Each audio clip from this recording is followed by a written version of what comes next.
इनके पास अंजना जी ये बताइए, इसी तरह के आरोप ये सब चीजों में लगाएंगे, हिंद से लेकर हल्दी तक पर चर्चा कीजिएगा तो ये इसी तरह का आरोप लगाएंगे, माई समीकरण बाप समीकरण। यहाँ माई बाप पोता पोती बेटा बेटी सब है, जनता हमारे साथ है, इनको हर चीज में देखेंगे, हिंदू मुस्लिम माई समीकरण, तो कभी ये समीकरण कभी वो समीकरण। अरे असली समीकरण पर बातें नहीं होता। 2024 को देखते हुए आनंद मोहन और उनके साथ 27 और लोगों को रिहा किया जा रहा है, जिसपे M22 समीकरण पे बवाल है। इसी पे जोरदार डिबेट शुरू। मृत्युंजय तिवारी जी, क्यों रिहा किया आनंद मोहन को? जो हत्यारा है डीएम का, तस्वीरें दिखाइए इनको।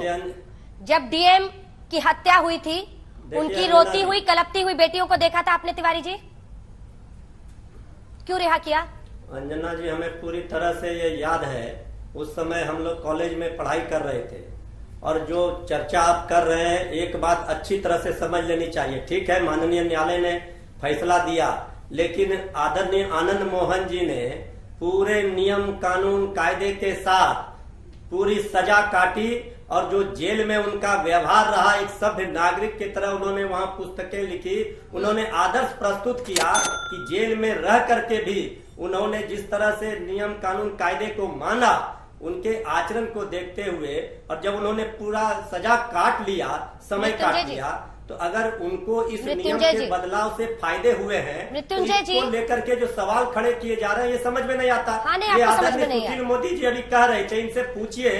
अरे सुनिए तो सर, सुनिए ना मेरी बात, आप ही से बात कर रही हूँ। जब डिप्टी सीएम थे बिहार के, तो मृत्युंजय जी, अभी आपने कहा आदरणीय आनंद मोहन जी, मैं तो कहती हूँ 2-4 और भी आप उपनाम जोड़ दीजिए।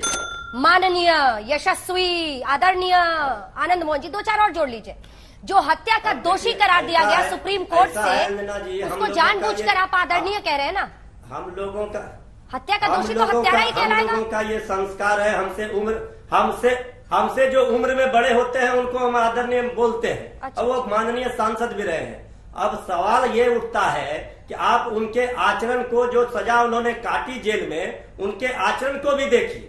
हर चीज में राजनीति के चश्मे से नहीं देखी जाती। आप बाहुबली का हम तो अपराध को अपराध के नजरिए से देखेंगे। मैं बोलूं, 15.5 साल वो सजा काट चुके थे, और किसी भी राज्य सरकार को नियमतः ये अधिकार है कि अगर आचरण अच्छा रहे तो उसकी 5 साल 4 साल की सजा कम करके उसे पहले छोड़ा जा सकता है, इसमें कोई आपत्ति नहीं है।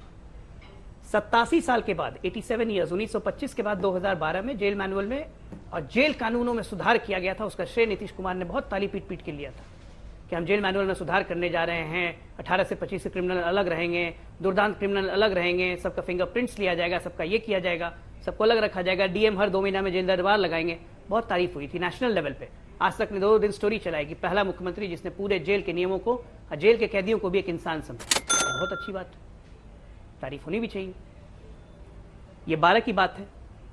और 2023 में 29 जनवरी 2023 अभिषेक बैठे हुए हैं, याद होगा उनको, पटना की एक सभा में नारे लगने लगे, आनंद मोहन को रिहा करिए, आनंद मोहन को रिहा करिए, उनकी 15 साल 14 साल पूरी हो गई है। नीतीश जी ने 29 जनवरी को ही ये बयान दिया था कि हम क्या कोशिश कर रहे हैं, आप लोग को क्या पता है। उनकी पत्नी से पूछिए, अभी यहाँ पे कुछ बोल देंगे तो सब इधर उधर का लोग समझ जाएगा।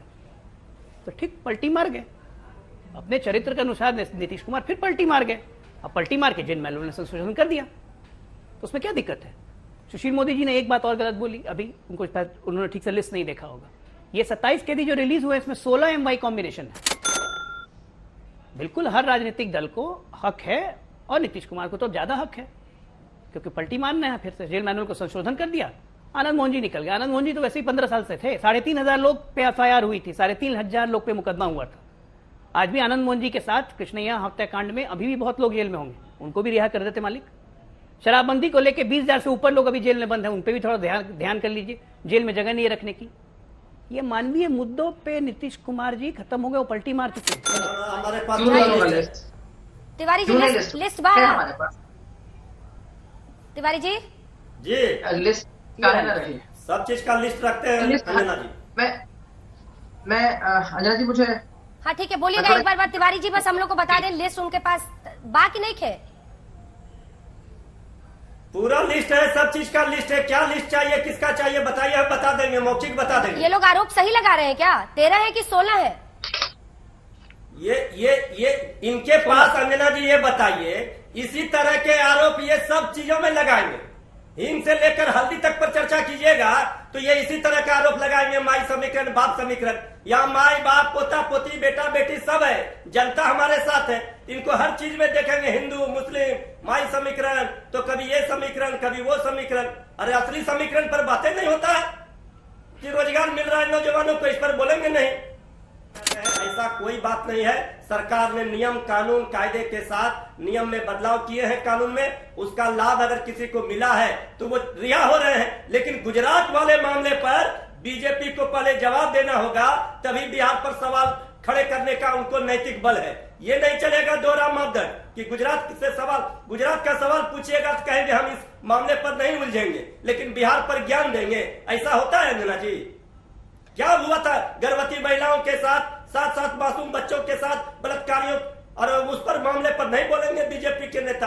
अच्छा। उनको पहले गुजरात के मामले पर बोलना चाहिए। बिहार में कानून के साथ, नियम के साथ सरकार चल रही है, और नियम कानून में अगर कोई बदलाव सीपीआई एमएल के साथ चुनाव लड़े थे ना इस बार सरकार। मृत्युंजय जी, सीपीआई एमएल के साथ लड़े थे ना? हाँ, अभी तो फिर लड़ेंगे चुनाव। अब वो कह रहे हैं कि टाडा हाँ, वालों को हाँ। छोड़िए, एक जवाब, एक लाइन का तो उनको जवाब दे दीजिए। वो लोग कह रहे हैं उनके विधायक धरना पे बैठेंगे आपके साथ ही।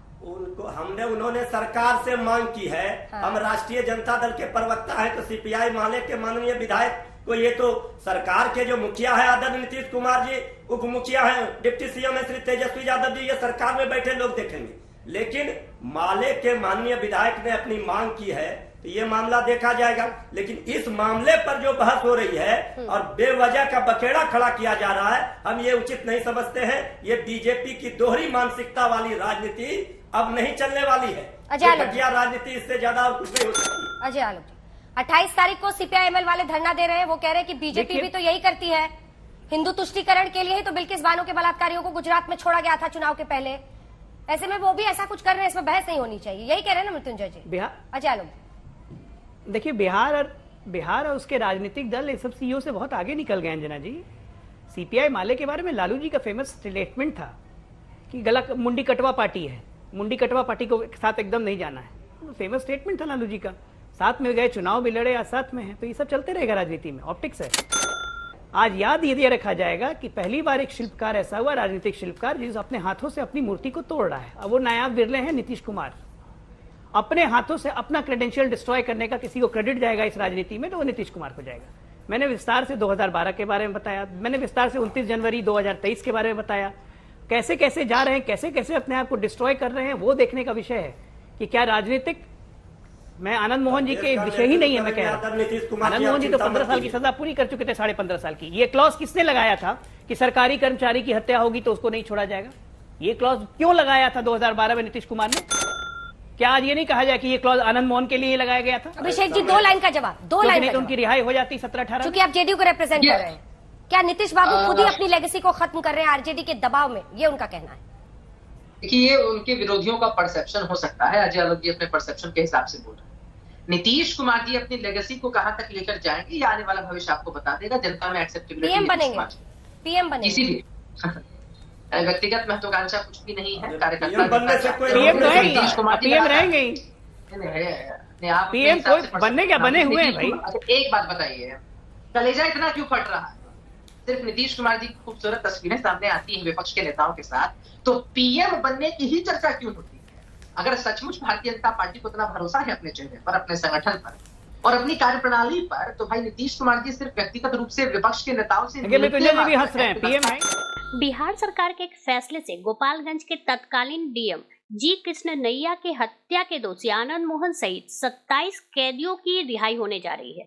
इसके बाद बिहार की राजनीति में बयानों का दौर जारी है। सत्तारूढ़ आरजेडी और जेडीयू ने पूर्व सांसद की रिहाई का स्वागत किया है। वहीं मुख्य विपक्षी पार्टी भाजपा इस मामले पर हमलावर तो जरूर है, लेकिन जातीय समीकरण को ध्यान में रखते हुए संभल कर बयान दे रही है। केंद्रीय मंत्री गिरिराज सिंह ने आरोप लगाया कि आनंद मोहन की रिहाई पर किसी को आपत्ति नहीं, पर इस आड़ में बिहार सरकार ने जो काम किया है उसे समाज कभी माफ नहीं करेगा। बिहार का सियासी इतिहास इसी बात का गवाही दे रहा है कि राजपूत वोटर का अधिकांश हिस्सा सदैव राष्ट्रीय जनता दल के साथ रहता है। हाँ, कुछ सीटों और उम्मीदवारों को ध्यान में रखते हुए इस जाति के लोग भाजपा को वोट करते हैं। इसके अलावा राजपूतों की आरजेडी और एम22 समीकरण के साथ इसलिए भी जुगलबंदी रही है क्योंकि बीजेपी और कांग्रेस पहले से ही ब्राह्मण और भूमियारों ने अपनी पैठ बना ली थी। आरजेडी ने भी इस जाति के नेताओं को खास तवज्जो दिया है। रघुवंश प्रसाद सिंह और जगदानंद सिंह सरीके नेता इसके उदाहरण हैं। आनंद मोहन वैसे तो पुराने दौर के नेता रह चुके हैं। उम्र में वह नीतीश कुमार से बड़े हैं। उनकी सियासी प्रासंगिकता को परीक्षण से गुजरना पड़ेगा। पुराने लोगों में भले ही उनकी पैठ अभी भी हो, लेकिन नए दौर के नेता और खासकर युवा उनके बारे में क्या सोचते हैं, यह कहना अभी जल्दबाजी होगी। कुछ लोगों का मानना है कि लोकसभा चुनाव में योगी आदित्यनाथ जैसे राजपूत के उभरते हुए नेता के कारण बीजेपी को भले ही वोट मिल जाए, लेकिन विधानसभा में राजपूत अपना समर्थन आरजेडी को ही देंगे। हालांकि उन्होंने यह भी कहा कि सीट और कैंडिडेट देखकर बीजेपी के कुछ वोट इन जाति के मिल सकते हैं।